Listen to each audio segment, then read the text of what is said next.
So today we will build a fun synth voice setup in the grid that is inspired by a Eurorack module called Sofia from Chaos Devices.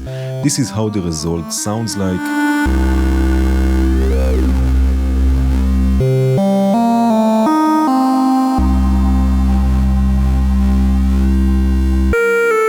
As always, I added also the ideas from this video to the PDF of tips and tricks I keep on updating. It's available on my Patreon together with the project file from this video and from many other videos.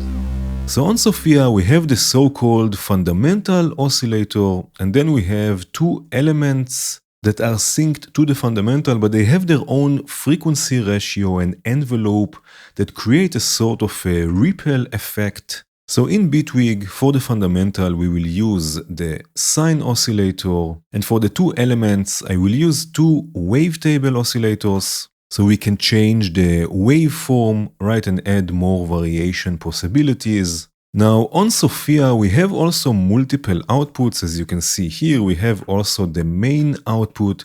This will be a mix of the three waves. We can mix between the fundamental and a mix of the elements. But in Bitwig, I prefer to use a mixer module, right? I will use this one here just to mix the three waves, so we can also pan things around and control the mix better. So I will use the fundamental and the two elements. Because we have now three waves, I will just take the levels a bit down so we are not distorting anything. And for controlling this voice, I will use an ADSR envelope, maybe take for now the sustain all the way up, just for this demonstration.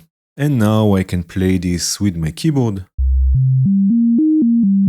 Right, we have all three waves, and again, we can change the elements a bit. Now here comes the interesting part. So each element creates a ripple effect by having an envelope, sort of creating grains of the waves, mixing it with the fundamental. So first of all, both elements are synced to the fundamental. So I'm going to take the sine wave and send this to the trigger input or re-trigger input. This will make sure the wavetable oscillators are now synced. And again, each element has an envelope. In this case, I will use an AD envelope, right? Once for element A and once for element B. They are also synced to the fundamental. So I will turn off the pre-chord, the trigger pre-chord, right? They will be triggered by the sine wave, right? 1 and 2. And these envelopes will control the amplitude of the elements. So to control amplitude, we can do various things. I like using the multiply module. This will work basically like a VCA, right? So we have two inputs. One input will be our wavetable oscillator, and the other input will be our envelope, right? And now the envelope will control the amplitude of the wavetable oscillator. Let's also look at this on a scope. Let me just move everything here. Right, I will add two scopes here, one for each voice. Maybe just make this a bit bigger here. Right, so we have 1 and 2. One signal will come from the multiply, and another signal will come from the envelope, so we can see exactly what's going on. And let's deal with the envelopes quickly. We want a short attack, but if I take this all the way down, we will get sorts of clicks. So have some buffer here. The attack should not be all the way down, maybe 0.05, something like this. Of course, you can experiment with it. And we will need also a short decay, and this we will be able to control later on. And you see now the envelope is very much exponential. It has a curve to it. I don't want this. I want them to be linear envelopes.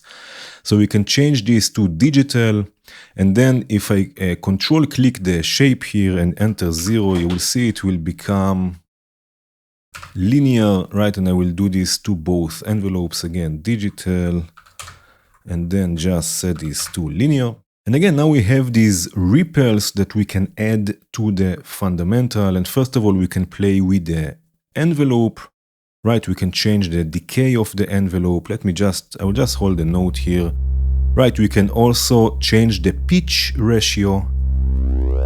And here you can see already the ripples quite nicely. Right, of course, change also the waveform. Now for now, they will also follow the pitch of what I play because we have here the pitch pre-chord, but I can also choose to turn this off and then they will be static. They will move together with the fundamental because again, they are mixed with the fundamental. And before I play this, I will also pan them left and right. So now we have them also in a bit of a stereo, and let's see this.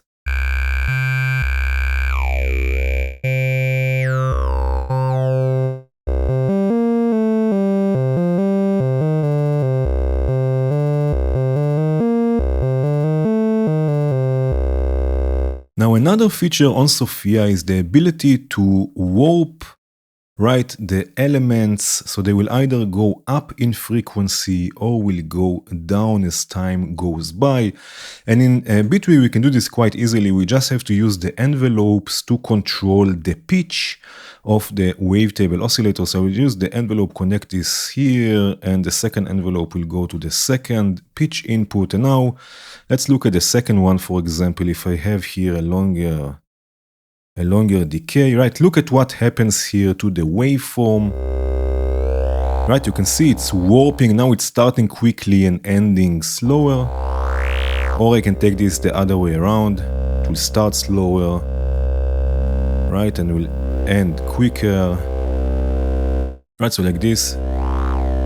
We can again change the sound a bit. And actually the fundamental of Sofia is a bit saturated. It's not a clean sine wave. So what we can do, we can just add here the hard clip just for the output of the sine wave. And if we listen just to this, I can solo this.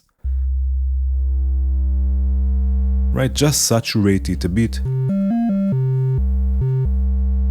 Right, and again, now we can mix in the ripples. And we get a really interesting sound, especially when you start modulating things.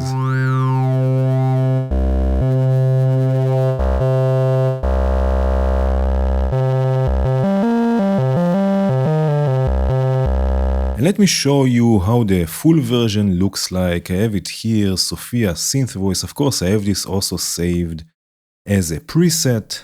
I don't really like working with the remote controls. I prefer working with macros. So I have here all sorts of macros set up. We have here everything for element A, everything for element B. Then we have the fundamental and the mix and also the envelope, right? So we can control everything from outside the grid. We don't even have to look at this patch. And I added here a few things. So as you can see, we have here the pitch tracking, right? This is just a button that we can turn pitch tracking on and off. And you know what? Let me play this for you a bit. I have here some delay and reverb, but we can change the shape of A. Let me bring in element A, maybe pan this a bit to the left. Element B, pan this a bit to the right. Right, so we can do everything from here. Change the ratio. Here you can also modulate the macros really easily. You will see this in a second. Right, add warping. Right, let me take maybe the sustain here. Right, so you can see how it sounds like. And again, I can choose to track the pitch.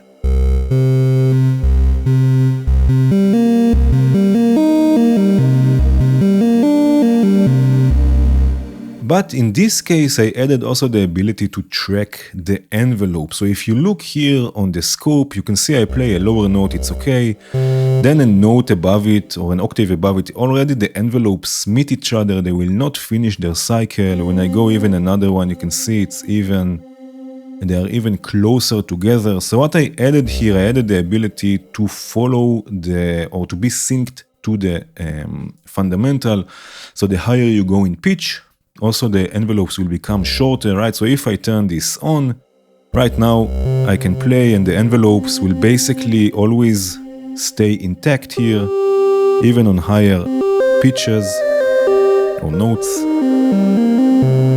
Right, so you can also track the envelope. This is another feature available here on Sofia, right? You can activate the sync of the damping, which is basically the envelope, and also of the frequency ratio that we have here. Another thing I added here are the raw outputs. Again, on Sofia, we have the raw outputs of the elements before the envelope. So I added those outputs as well. Again, here on the mixer, if I take element A and B out, we have here row A. Right, maybe I will take the fundamental out also. Right, so row A, this is before the envelope, and row B.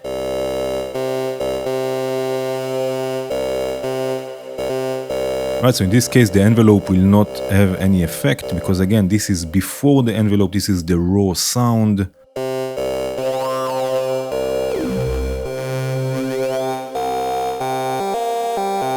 And here we can also track the pitch. And if we add the fundamental, oh yes, yes, yes. Let me play a bit.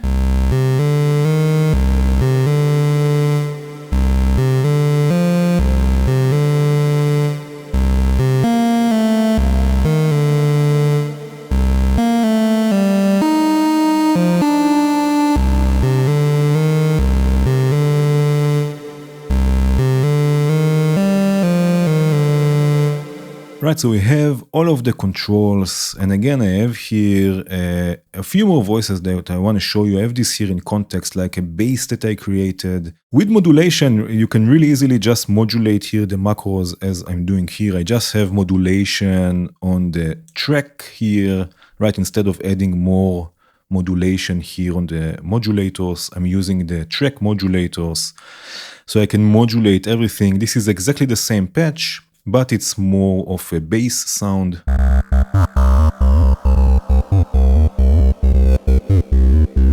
Right, with modulation. Then of course I have a kick. Hi-hat. Clap. Snare. And then I have here another ARP with another Sofia, with another of these presets. Also here I have modulation, even audio rate modulation with some noise.